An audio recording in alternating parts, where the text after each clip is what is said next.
আসসালামু আলাইকুম রহমতুল্লাহি ওবরাকাত। আমি বীর মুক্তিযোদ্ধার সন্তান মকবুল হোসেন, বাংলাদেশ বীর মুক্তিযোদ্ধা সন্তান সংসদের কেন্দ্রীয় নির্বাহী সদস্য। আমি আমার মুক্তিযোদ্ধা পিতা সমতুল্য আমার পিতা ফজলুর রহমান কাকা একজন বীর মুক্তিযোদ্ধা। ওনার সাথেই আমার বাবা যুদ্ধ করেছেন।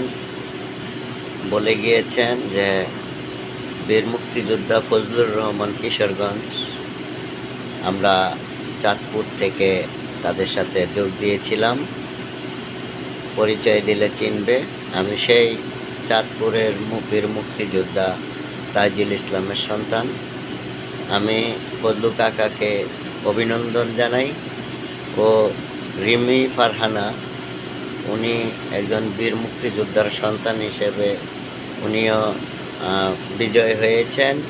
রুমি আপাকেও আমি মুক্তিযোদ্ধা সন্তান হিসাবে ওনাকে অভিনন্দন জানাই।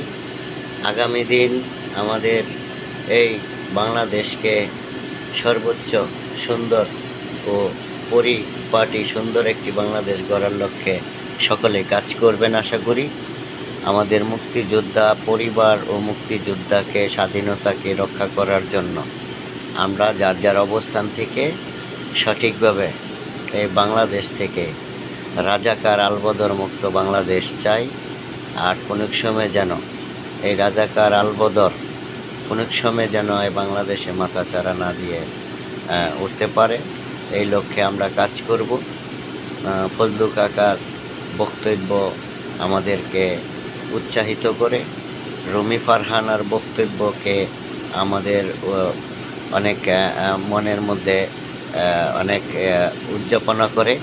আমরা মনে করি যে আসলে রাজনীতিবিদ হলে সুন্দর গঠনমূলক রাজনীতিবিদ হবেন। যে অবস্থান থেকে রাজনীতি করেন না কেন, আপনারা পুরাণ যারা প্রতিষ্ঠাতা ছিলেন তাদেরকে অনুসরণ করবেন। ওই হাজ্জিজ শাসনাতের মতো পিস্তল নিয়ে আমার রাজনীতি করতে হবে। আমি এত ভয়ঙ্কর একটা পশু প্রাণী যে আজকে আমি রাজনীতি করতে গেলে আমার অস্ত্র লাগবে, আর নাহলে আমাকে মেরে ফেলবে। এই রাজনীতি করার দরকার নেই। আপনার জীবনের ঝুঁকি নিয়ে আপনি পিস্তল নিয়ে থাকতে হবে, এই রাজনীতি করবেন কেন? এই রাজনীতি তো আপনি সন্ত্রাসী হিসাবে চিহ্নিত হন। কারণ আপনাকে মানুষের ক্ষতি করছেন বিধে আপনারে মানুষ হয়তো সুযোগ পাইলেই মেরে ফেলতে পারে। তাহলে আপনি তো রাজনীতিবিদ হতে পারেন না। একজন রাজনীতিবিদের কাছে কোনো অস্ত্র থাকবে না। সে গরিব মানুষ, তার নামের ডাকে তাইজউদ্দিন সাহ, মইজুদ্দিন সাহ, এরা যখন ডাক দিতেন আসানুল্লাহ মাস্টার, ওনাকে সন্ত্রাসীরা গুলি করে মেরেছেন। ওনার ডাকে সারা বাংলাদেশের লোক একসাথে হয়ে যেত। তাদেরকে অনুসরণ করেন, তারা কিভাবে রাজনীতি করেছিল, তারা সঠিক রাজনীতিবিদ ছিল। এখন রাজনীতি করেন আপনাদের সাথে মানে ভালো ভালো যারা নাকি রাজনীতিবিদ রাজনীতি করতে চায় তারাও তো মিশে না। কারণ আপনার মতো একটা কালচারের সাথে মিশলে আপনি রাজনীতি শিখাবেন না, আপনি অস্ত্র ধরা শিখাবেন। এই জাতিটাকে ধ্বংস করে আমরা সুন্দর একটা রাজনীতি তৈরি করি। আমরা সকলকে নিয়ে সুশীলভাবে সুন্দরভাবে বাঁচতে চাই। আমরা হানাহানির রাজনীতি মাইরা ফেলাইলে তো শেষই। আপনি আমাকে মেরে ফেললেন, শেষ। আমি আপনাকে মেরে ফেললাম, শেষ। এটা কোনো বাংলার মাটিতে কি রাজনীতি হতে পারে? রাজনীতি কি একেবারে পচা জিনিস? এটা রাজার নীতি থাকবে। রাজনীতি মানে কি? রাজনীতি অর্থ কি? রাজনীতি খুব ভালো একটা বিষয়, নেতৃত্ব দেওয়ার বিষয়। আপনি নেতা হতে চান, নেতৃত্ব দিবেন, আপনার অ্যাটিটিউড খুব সুন্দর থাকবে। অশিক্ষিত থাকেন, সমস্যা নেই তো। আপনি ডিগ্রি পাইলেই যে শিক্ষিত হয়ে গেছেন, এটা কি কোনো কথা? আপনার সে আরও ভালো ভালো জ্ঞানী আল্লাহ পাক দিছে না মাথার ভিতরে? এই মাথার ভিতরে আল্লাহ পাক যে জ্ঞান দিয়ে দিছে, এটার থেকেই তো আপনি পড়তে পড়তে শিক্ষিত হয়েছেন।